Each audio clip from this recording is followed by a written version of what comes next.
Welcome to dream house channel from Renuka. అందరూ ఎలా ఉన్నారు? నేనైతే చాలా చాలా బాగున్నానండి. ఈరోజు నేను ఏం వండుతున్నానంటే మట్టగిడుసలు అంటారంటండి ఈ చేపల్ని. వాటిని పులుసు చేస్తున్నాను అనమాట. ఎలాగంటే ప్రాసెస్లోకి వెళ్ళిపోదాం పదండి. 2 ఉల్లిపాయలు, ఒక 5-6 పచ్చిమిరపకాయలు, అల్లం వెల్లుల్లి పేస్టు, ఆయిల్, కారం, ఉప్పు, పసుపు, మెంతి పౌడర్, గరం మసాలా, చెక్క, లవంగం, ఎండు కొబ్బరి, గసగసాలు వేసి ఒక పేస్ట్ రెడీ చేసుకున్నాను అనమాట. ధనియాలు కూడా వేసి తర్వాత ఇవే మట్టగిడుస చేపలు అంటారంటండి. వీటిని శుభ్రంగా క్లీన్ చేసి తీసుకొచ్చారండి. తర్వాత నేను వీటిని ఇంటికి తీసుకొచ్చిన తర్వాత 4-5 సార్లు క్లీన్ చేశాను అనమాట. ఉప్పును కొంచెం నిమ్మరసం వేసి బాగా 4-5 సార్లు మంచిగా క్లీన్ చేసుకున్న తర్వాత దీన్ని కర్రీ చేయడానికి ప్రిపేర్ అవుతున్నాను.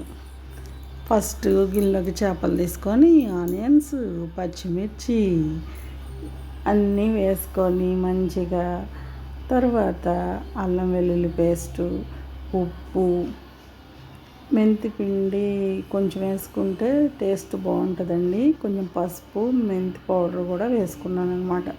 చాలా బాగుంటుందండి. చేపల కూరలో మెంతులు వేయడం వల్ల గ్యాస్ అనేది ఫామ్ అవుతుంది అనమాట. తర్వాత అల్లం వెల్లుల్లి పేస్ట్ కూడా వేసుకున్న తర్వాత కొంచెం పచ్చి మసాలా ఇంకోటి ఉంది కదండి, ధనియాలు, ఎండు కొబ్బరి, జీలకర్ర అవన్నీ పట్టాను కదా, అవి కూడా వేసుకోవాలన్నమాట. ఆ పేస్ట్ కూడా వేసి తర్వాత కారం కూడా సరిపడేయండి. కారం అయితే అమ్మ ఇంట్లోనే పట్టిస్తుందని చెప్పాను కదండి, అమ్మ వాళ్ళ ఇంట్లో తీసుకొచ్చాను అనమాట కారం. అందుకే న్యాచురల్ రెడ్గా ఉందండి.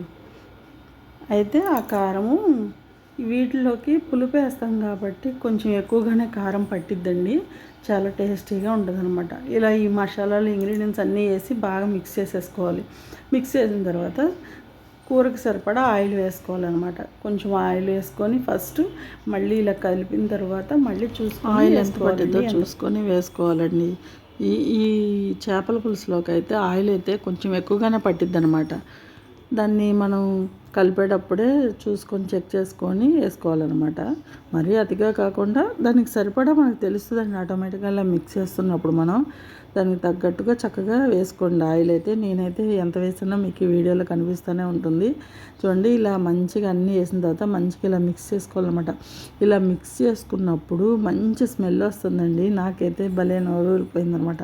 ఇలా మిక్సింగ్లోనే కూర టేస్ట్ ఎలా వస్తుందని మనం చెప్పేయచ్చు అనమాట.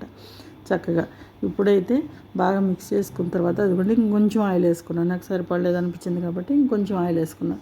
ఇలా ఆయిల్ అంతా వేసుకొని బాగా ఇలా మిక్స్ చేసుకోవాలండి. మిక్స్ చేసుకున్న తర్వాత చింతపండు పులుసు పోసుకోమాట. ఈ చింతపండు పులుసుకి నేను ఎలా రెడీ చేసుకున్నానంటే 3 టమాటాలు, పుల్లగా ఉన్న టమాటాలు తీసుకొని అందులో ఒక నిమ్మకాయ అంత చింతపండు వేసి ఉడికించానండి. ఉడికించిన తర్వాత అలా రసం తీసి ఆ రసాన్ని పోస్తున్నాం అనమాట. అలా అంటే టమాటా వేయడం వల్ల చింతపండు కొంచెం తక్కువగా వాడతాం కాబట్టి అలా చేశానండి. చక్కగా కరెక్ట్గా సరిపోయిందనమాట. మొత్తం ఇలా చింతపండు పులుసు పోసుకొని మొత్తం ఇలా మిక్స్ చేసుకొని ఇంకా స్టవ్ మీద పెట్టి ఇదిగోండి ఇక్కడ ఏం జరుగుతుందంటే దిష్టి తీసేస్తున్నామండి. మా ఇంట్లో ఇలా చేపల కూర ఉన్నప్పుడు కంపల్సరీగా దిష్టి తీసేస్తుందండి మా అమ్మ అయితే. ఎందుకంటే తెలియదు కానీ నాకు కూడా ఎందుకన్నా తీయాలని మా నాన్నమ్మ చెప్పేదంట. ఇదిగోండి పొయ్యి ఎక్కిందండి చేపల కూర. చూడండి చాలా బాగా టేస్టీగా తయారైందనమాట. వేడి వేడి మట్టగిడుసల చేపల పులుసు రెడీ. నచ్చితే like and share and subscribe. చూడండి, ఇలా ఖచ్చితంగా అరగంట మాత్రం చక్కగా ఉడికించుకోవాలండి. అరగంట తర్వాత చూస్తే మట్టగిడుస చేపల పులుసు రెడీ. చూసారా ఎంత టేస్టీగా వచ్చిందంటే చాలా చాలా టేస్టీగా వచ్చిందండి. మీకు కూడా ఎప్పుడైనా ఇలాంటి చిన్న చేపలు, మట్టగిడుస చేపలని ఇంకా రకరకాలుగా ఉంటాయి కదండి, ట్రై చేయండి మీరు కూడా. బాయ్.